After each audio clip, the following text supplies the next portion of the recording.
இந்த சுடருக்கு அடுத்து அடுத்து எல்லாமே அதிர்ச்சி மேல அதிர்ச்சியா நடக்க போகுது. உண்மையிலேயே இந்த சுடர் கொஞ்சம் கூட இந்த ஒரு விஷயத்த எதிர்பார்க்கவே இல்ல அப்படின்னு தான் சொல்லணும். ஏன்னா அந்த அளவுக்கு இப்போ இவ வசமா சிக்கிக்கிட்டா அப்படின்றது தான் மிகப்பெரிய உண்மை. அதே சமயத்துல இப்போ இங்க நம்ம மல்லி இருந்துட்டு இப்படி ஆர்ப்பாட்டம் பண்ணுவாங்க. அதுவும் இல்லாம இந்த கல்யாணத்த இப்படி தடுத்து நிறுத்துவாங்க அப்படின்னு கொஞ்சம் கூட எதிர்பார்க்கவே இல்ல. அதே மாதிரி இந்த சுடரால இனிமே தப்பிக்கவே முடியாது. ஆனா எப்படியாச்சு அவ தப்பிச்சு கரை சேர்ந்துடலாம் அப்படின்ற மாதிரி நினைச்சிட்டு இருந்தா. ஆனா உண்மையிலேயே அப்படி நடக்க முடிஞ்சதா அப்படின்னு கேட்டீங்கன்னா கண்டிப்பா கிடையாது. அந்த அளவுக்கு இப்போ நம்ம மல்லி இந்த சுடரை லாக் பண்ண ஆரம்பிச்சுறாங்க. எந்த பக்கம் போனாலுமே கூட அந்த பக்கம் உன்னை நான் விரட்டி வருவேன் அப்படின்ற மாதிரி சொல்லி இப்போ சுடர் பயங்கரமான அதாவது நம்ம மல்லி பயங்கரமான கோவத்தோட இந்த சுடரை அட்டாக் மோட்ல அட்டாக் பண்ண ஆரம்பிச்சாங்க. ஆனா கடைசியில இந்த சுடரோட கையில விலங்கு மாட்டுற வரைக்கும் நம்ம மல்லி விடவே இல்லை. எல்லா ஆதாரங்களையும் கொண்டு கொட்டி தீக்குறாங்க. உண்மையிலேயே இப்படியெல்லாம் ஒரு பொண்ணு இருப்பாளா அப்படின்ற மாதிரி சொல்லி இங்க வந்திருக்கக்கூடியவங்கள இருந்து எல்லாருமே இந்த சுடர் மேல காரி துப்பி இப்போ அசிங்கப்படுத்தி அவமானப்படுத்தி அதே மாதிரி அவர் இத்தனை நாளா செஞ்ச தவறுகள் எல்லாத்துக்குமா தண்டனையை அனுபவிக்கிற மாதிரி இப்போ போலீஸ் கிட்டயும் நம்ம மல்லி புடிச்சு கொடுக்குறாங்க. அதுல முக்கியமா இப்போ ரகுவோட கைது தான் வேற லெவல் மாசா இருக்க போகுது. ரகுவே கைதானதுக்கு அப்புறமா இந்த சுடர்லாம் என்ன பண்றது? ரெண்டு பேரும் ஜெயிலுக்கு போயிட்டு கம்பி எண்ணிக்கிட்டு களி தின்னுட்டு தான் இருக்கணும். அதே மாதிரி இப்பதான் நம்ம மல்லிக்கு ரொம்ப திருப்தியாக போகுது. ஏன்னா அவ்வளோ பெரிய விஷயங்கள் நடந்து எப்படிடா இந்த கல்யாணத்தை தடுத்து நிறுத்த போறோம் அப்படின்னு சொல்லிட்டு ரொம்ப ஃபீல் பண்ணிட்டு இருந்தாங்க. ஏன்னா ஆதாரங்கள் இல்லாம தவிக்கிறது எவ்வளவு பெரிய தவிப்பு அப்படின்றது நல்லாவே தெரியும். ஏன்னா இவங்க எல்லாருமே நம்ம மல்லி சொல்றது, அதாவது மல்லி பேச்ச விஜய் கேட்கிறாரு. மல்லி சொன்னா கரெக்டா இருக்கும் அப்படின்ற மாதிரி நினைக்கிறாரு. ஆனா ரேணுகாவோட விஷயத்துல மட்டும் நம்ம விஜய் அப்படின்னு நினைக்கல. அந்த ஒரு காரணத்தினால நம்ம மல்லிக்கு கொஞ்சம் டிசப்பாயிண்ட் ஆச்சு. பட் இருந்தாலுமே கூட விஜயோட நிலைமையில இருந்தும் யோசிச்சு பார்க்கணும் இல்லையா? ஏன்னா இத்தனை வருஷமா இறந்து போயிட்டாங்க அப்படின்ற மாதிரி நினைச்சிட்டு இருந்த ரேணுகா உயிரோட வந்துட்டாங்க அப்படின்னா அது எல்லாருக்குமே ஓரளவுக்கு சந்தோஷமா தான் இருக்கும். அப்படி இருக்கும்போது அதை சந்தோஷமா பார்க்காம சந்தேகமாவா பார்ப்பாங்க. அந்த மாதிரிதான் நம்ம விஜயும். பட் இருந்தாலும் மல்லி சொல்றத கொஞ்சமாச்சும் கேட்டிருக்கலாம் அப்படின்றது தான் இதெல்லாம் மிகப்பெரிய உண்மை. அதே சமயத்துல இப்போ நம்ம விஜய் இங்க நடக்கக்கூடியது எல்லாத்தையுமே பார்த்து எவ்வளவு பெரிய பிரச்சனையில இருந்து வெளியே வந்திருக்கோம் அப்படின்னு சொல்லிட்டு நினைச்சு அவரு ஒரு மிகப்பெரிய மூச்சு விட போறாரு. ஆனா அதையும் தாண்டி இங்க இப்போ இந்த சுடரோட கழுத்துல தாலியை கட்டாம, அதாவது இங்க இருக்கக்கூடியது ரேணுகா இல்ல அப்படின்ற விஷயம் தெரிஞ்சதுக்கு அப்புறமா உண்மையிலேயே நம்ம விஜய் ரொம்ப ஹாப்பியா இருக்காரு அப்படின்னே தான் சொல்லணும். ஏன்னா நம்ம மல்லி கூட அவர் சேர்ந்து வாழணும்னு நினைச்ச வாழ்க்கைய இனிமே யாராலையுமே தட்டி பறிக்க முடியாது. இதுக்கப்புறம் எல்லாமே நல்ல காலமே பிறக்க போகுது. ஏன்னா அடுத்தடுத்து நம்ம விஜய்க்கு சாதகமா நிறைய விஷயம் நடக்க போகுது. இந்த சொத்து பிரச்சனையும், அதாவது இந்த ராஜேஸ்வரி தன்னோட தம்பின்னு கூட பார்க்காம அந்த சொத்து எல்லாத்தையுமே ஆட்டைய போட்டிருந்தா இல்லையா?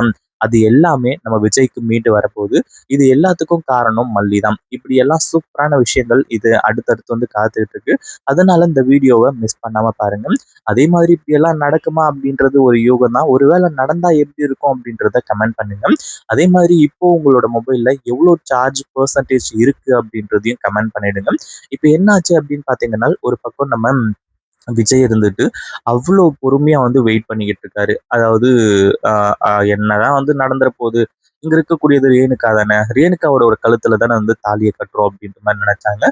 ஆனா மல்லிக்கு நல்லாவே தெரியும். அதனாலதான் ரொம்ப பொறுமையா இருந்து கடைசியில இப்படி அட்டாக்கிங் மோட்ல இறங்குனாங்க. ஏன்னா அவங்களுக்கு வேற ஆப்ஷனே கிடையாது. இந்த கல்யாணத்தை தடுத்து நிறுத்தி ஆகணும் அப்படின்றது தான் நம்ம மல்லியோட குறிக்கோளா இருந்துட்டு இருக்கு. ஆனா அது எப்படி என்ன ஏது அப்படின்றது அப்பாற்பட்ட விஷயம். ஆனா அதே சமயத்துல இப்போ இந்த கல்யாணத்தை தடுத்து நிறுத்தி உண்மையிலேயே மாஸ் காட்டிட்டாங்க அப்படின்னு தான் சொல்லணும். கடைசி நேரத்துல, ஏன்னா முன்கூட்டியே அதை பண்ணியிருந்தாங்க அப்படின்னா அடுத்தடுத்து டைம் இல்லை, அடுத்ததான் நிரூபிக்கிறதுக்கு நேரம் இல்லை, அடுத்து என்ன வேணாலும் நடக்கிறதுக்கான வாய்ப்பு இருக்கு. ஏன்னா விஜய் அந்த சுடரோட கழுத்துல தாலியை கட்டிடலாம், இந்த மாதிரி பல விஷயங்கள் இருக்கிறதுனால மல்லி பொறுமையா வெயிட் பண்ணாங்க. ஆனா கடைசி நேரத்துல இப்படி மாஸ் காட்டுவாங்க அப்படின்னு உண்மையிலேயே இந்த சுடர் எதிர்பார்த்திருக்கவே மாட்டான். இப்போ இந்த சுடரை பத்தின ரகசியங்களை எக்ஸ்போஸ் பண்ணலாம், அவ வாயாலேயே உண்மையை வர வைக்கலாம் அப்படின்ற மாதிரி நினைக்கும் போது கடைசியில இப்போ இந்த சுடர் தப்பிக்க பாக்குறான். ஆனா அப்பதான் மனோகர், போலீஸ் இவங்க எல்லாருமே ரகுவோட மாஸ் என்ட்ரி கொடுக்குறாங்க. ரகுவோட கையில விலங்க பார்த்த உடனே இந்த சுடருக்கு பயங்கரமா நதிச்சு, என்ன சுடர் ரகுவை பார்த்து அவ்வளோ பயப்பட்டுட்டு இருக்க, நீங்க எல்லாருமே கேட்டுக்கிட்டு இருந்தீங்கல்ல இந்த சுடரோட கூட்டாளி ரகு ரகுன்னு சொல்லிட்டு சொல்லும்போது நீங்க யாருமே நம்பல, இந்த ரகு தான் அந்த ரகு அப்படின்ற மாதிரி சொல்றாங்க.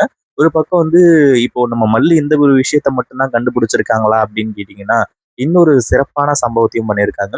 அதாவது ரகு சுடர ஜெயிலுக்கு அனுப்புறது மட்டும் இல்லாம, அடுத்ததா ராஜேஸ்வரியையும் ஜெயிலுக்கு அனுப்ப போறாங்க.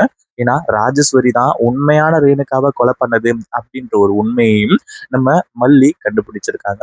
இப்போ இந்த சுடருக்கு ரகுவ பார்த்த உடனே பயங்கர அதிர்ச்சி ஆயிடுச்சா, அடுத்ததா இப்போ சுடர் இருந்துட்டு ரொம்ப நடிக்க ஆரம்பிச்சுறா. இந்த மாரி இவன் யாருன்னே எனக்கு தெரியல. இந்த மல்லி என்ன ப்ளேம் பண்ண பார்க்குறான். அதுவும் இல்லாம யார் யாரையோ கூட்டிட்டு வந்து என்ன ஜெயிலுக்கு அனுப்பணும் அப்படின்ற மாரி பார்த்துக்கிட்டு இருக்கா. நான் உங்களோட பொண்ணு தான் அப்பா அப்படின்ற மாரி சொல்லி கதிரேசன் கிட்ட கதறி அழுறது. நிஷா கிட்ட நான் உன்னோட அக்கா தான். எனக்கு எல்லா பழைய நினைவுகளும் வந்துருச்சுன்னு சொல்றது. அடுத்ததா விஜய் கிட்ட நான் உங்க பொண்டாட்டி ரேணுகா தான் அப்படின்ற மாரி சொல்றது. ஆனா எதுவுமே வேலைக்கு ஆகல. ஏன்னா மல்லி இந்த சுடரோட கதைய முடிக்கணும் அப்படின்ற மாரி நினைச்சுட்டாங்க. அந்த ஒரு காரணத்தினால இனிமே இந்த சுடர் என்ன நினைச்சாலும் சரி, ஏது நினைச்சாலும் சரி, அவர் நினைக்கிறதெல்லாம் எதுவுமே நடக்க போறதில்ல. அந்த அளவுக்கு சூப்பரான விஷயங்கள் தான் இங்க நடந்துகிட்டு இருக்கு. அதே மாதிரி இந்த ரேணுகா உண்மையிலேயே இறந்துட்டாங்க அப்படின்றதுக்கான சாட்சியம் பார்த்தீங்கன்னா இங்க கிடைக்குது. அதாவது இந்த ராஜேஸ்வரி தான் நம்ம உண்மையான ரேணுகாவ கொலை பண்ணது அப்படின்றதுக்கான ஆதாரங்கள். அதையும் எல்லார்கிட்டயும் காட்டுறாங்க. அடுத்ததா என்ன, அந்த ராஜேஸ்வரி கிட்ட இருந்து மொத்த சொத்தையும் புடுங்கி விஜய் கிட்ட குடுத்துட்டு, அவளையும் ஜெயிலுக்கு அனுப்பி வைக்க போறாங்க. இத பத்தி நீங்க என்ன நினைக்கிறீங்க? இந்த வீடியோ பிடிச்சிருந்தா லைக் பண்ணுங்க, ஷேர் பண்ணுங்க. இப்பதான் நம்ம சேனலுக்கு ஃபர்ஸ்ட் டைம் வரீங்க அப்படின்னா, கீழ இருக்க சப்ஸ்கிரைப் பட்டன பிரஸ் பண்ணிக்கோங்க.